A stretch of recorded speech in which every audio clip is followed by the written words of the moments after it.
Double Diamond Railroad back Saturday or Friday night, 8:15. Been down here all day as much as I could.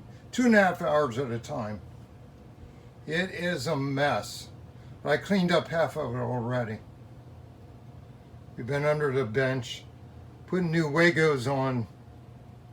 It's a mess. We got cars pushed back, everything's pushed back. It's like a total setup. It's going to take me a half a day to get everything back in place. Cars re-railed. So let's go to where we started. There's the feeder. Oops. That doesn't want to zoom. My fingers are, can't, there we go. Fingers are so stuff on them, can't even zoom the camera. So there was a feeder. I was able to leave that original. And still can't see much here being at this angle. I got to come up there. So there's a splice piece we put in. It had no insulated joiner because you couldn't put one in there. So I had to cut a gap in. And I did. I just did 3 gaps. And I put styrene in there. Like 040 styrene or something. It looks like it's a pretty big gap. The cutting wheel must be getting dull. So we come up the line. Number 8 switch. Number 6 switch, and here's where my trouble started today. Started tracing the wiring, and I found, see if we can see it here. Found a joiner back there. Don't have my pointer. Found a joiner right there. He was not on at all. Just to see my eyes lighting, I had more lights on, helmet light and everything today, and I saw it. And that took me 45 minutes to tear that out, try to get the file and do stuff to get that joiner to slip up. Finally got it.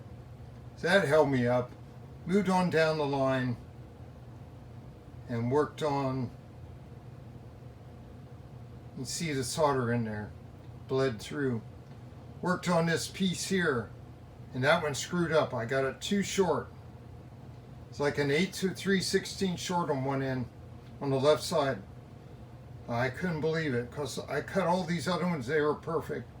So I don't know what happened there, something slipped. I had it pinned in overnight. When I took it out today and cut it, it was off. So I had to put a new piece in, remark it, and do all that. Then it's good. We soldered that piece back there on the outside because there's a lot of pressure kink on there. That's kind of a weird, because I'm matching up with old original track without tearing everything out. I had to fit that with a little curve in it to get everything to match up, because everything's constricted. I don't even where I'm at, the screen's so blown. Everything's constricted back here. So to mate all that up, that's what it took to get it aligned without kinks. And then last night we had to lay all new track down there, this first piece back there. That's all new, because no way we could get the old flex track with brown paint on it, was too stiff. I couldn't mate it up to that new switch in there. The variations were just off a little bit, like I cut an 1/8 inch off one rail, then I got it in there better, and it just wouldn't line up because the angles, takeoff angles, are less than the Atlas, just by a little bit. So that's why I had to do it, take that piece out, fit that flex in there straight, and join it all up, and then secure it and start pinning it until I got the curve in it, and I had a ruler out there for space, keep it straight. Finally got all that. That was a job there too. That's like a 45-minute job. So between the wasted time on the center spanner today, 45 minutes on that switch, and last night on that new piece, had it in the whole siding. Fortunately, I just got new track in. Flex track, 5 pieces. Now I'm down to 4 already. So after all that today, then finally finished that track. Been working on wiring all afternoon, and you see all the jumpers. Reds are common. The white is a switch off the, I don't know if you can see that, off the block controller down there. So these in here, all this section back here in the back is number 3 block. Always was, the MetalWorx was, and that was. And so that's all. We just had a heck of a time. We got on 4 by accident, had to undo it twice. And 2 was mixed in there. I found a wire hanging down back there in the back. Couldn't figure out what it was. Here it was attached to the main line, and it was number 2. It's like the feeder broke off. So I had to put that back and splice it in. So it's got power on both sides of those switches now, and that's good. Both sides of those. So I always had good power on the right, but the left was kind of funny. Now I know why. So drilled my holes, or cuts. I mean, made the cuts with the Dremel just now. So tomorrow morning I'll come down and start painting with the ticks and soldering jumpers on. Bend them 90 degrees and shove them back down in there and solder those on. Because right now with this tester LED, I can't go any farther. I'm only simulating it by jumper and stuff. It'd be better just to get them all on. I had the power on, no shorts. I can throw all the switches all different directions, no shorts. So we're good there. So that's where we'll go. Back is doing better now. Took another ibuprofen. I had about 2 or 3 today.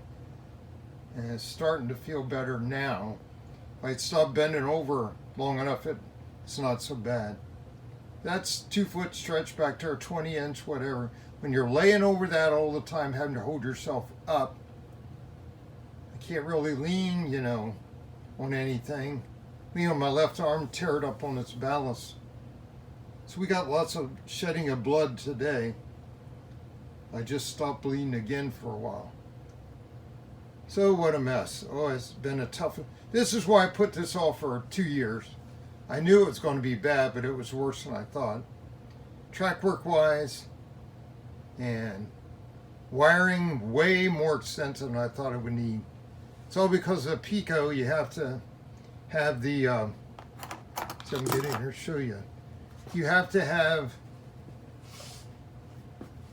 on the Electrofrogs, you got to have, here we go, right here at the frog, you got to insulate there and insulate there. Well, you can't always, if you were building straight out new, you could do that on every one. But like here, no way. I had to go in and cut a gap there because you couldn't get this was existing track already. I had to put a piece in. So, had to cut a gap. It's easier than putting a joiner in there. Real insulated joiner. Same here. And let's see. No insulated joiner there. I think I missed the cut. That's a common. I got to make a cut there. Didn't mark that one. Break out the Dremel again, but I'm not doing it tonight. It's enough. Mine's getting tired and making mistakes. I missed 2 wires back there. I had to come back and redo that and then do more connectors underneath. Had enough. It's tough. It's going to be great when it's done. Even after I get all these wires on, test it out, then I got to take my little rotary Dremel battery power and go around with a little grinding stone. Do all the joints. Smooth them out real good on the sides and the tops. And things should run pretty good then. So we got to prove it electrically, get them soldered up, and then test all of it. So that's what our job is tomorrow. We're carrying over tomorrow. Still in construction. Will not solder joiners anymore until I make sure everything runs through good.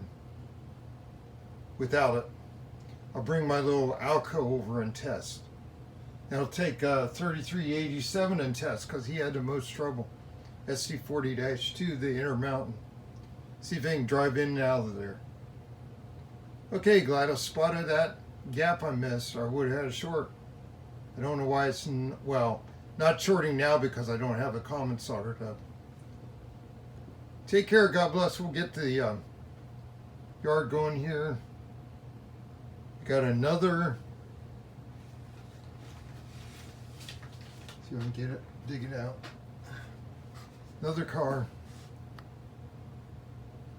for laundry yard. Minnesota, Dakotas, and Western. Got that? That'll go on. I'm filled up that yard back here already, which is good because then I'll have cars in the main yard that'll have to shuttle to the, shuttle them in and out. And I got a real cool one up in the garage. I haven't even opened a box yet. I got to get this done first before I think about playing. Okay, guys, take care. God bless. Double Diamond Railroad out.